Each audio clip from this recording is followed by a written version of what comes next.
Donc, citoyennes, citoyens, bonsoir. Lettre ouverte au président de la République, aux Françaises et aux Français. Notre pays est proche du chaos. Nous assistons depuis des décennies au délitement de notre nation et à la perte des valeurs qui ont fait l'union et l'unité de la France.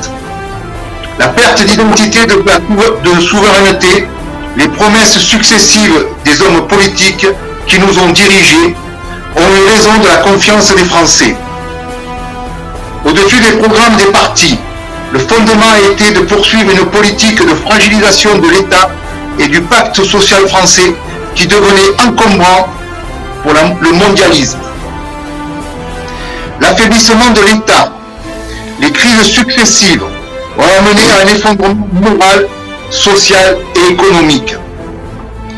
Ces politiques ont clairement conduit progressivement à l'abandon du pays. Le modèle libéral et la mondialisation vantée par nos élites s'est imposé.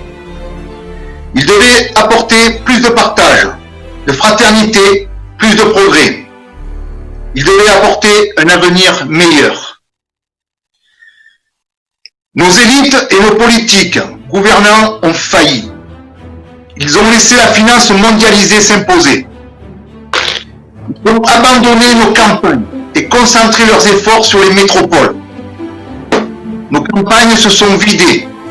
Nos villes sont devenues invivables et irrespirables. Tout cela a créé de profonds déséquilibres, de profondes injustices qui a installé un malaise profond qui a contaminé toute notre société. Les politiques locales et nationales, communautaristes, ont accéléré la dissolution de l'unité nationale. Le pays a été désarmé par ceux-là même qui étaient chargés de nous protéger. Le délitement du pays et la crise actuelle atteint son apogée avec la crise sanitaire.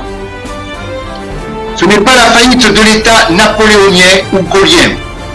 C'est la faillite des élites politiques et de ses acolytes, parfois éditorialistes, rédacteurs en chef, journalistes, qui étaient censés nous protéger ou nous informer.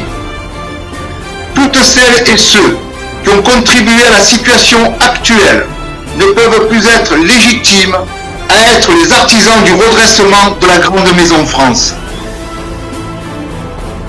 Désormais, la colère est immense et profonde, parce que le droit impose à l'État d'assurer notre sécurité sanitaire qui ne l'est pas.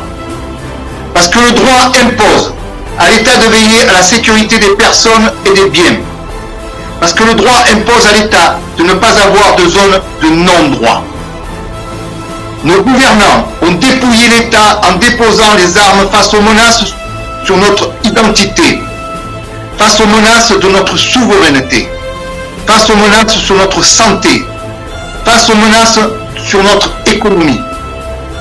Ils ont trahi le peuple par qui ils ont été élus. L'histoire doit être juge de cette trahison. La situation est extrêmement grave. Le bilan de cette gestion de crise est désastreux. Nos vies sont toujours menacées.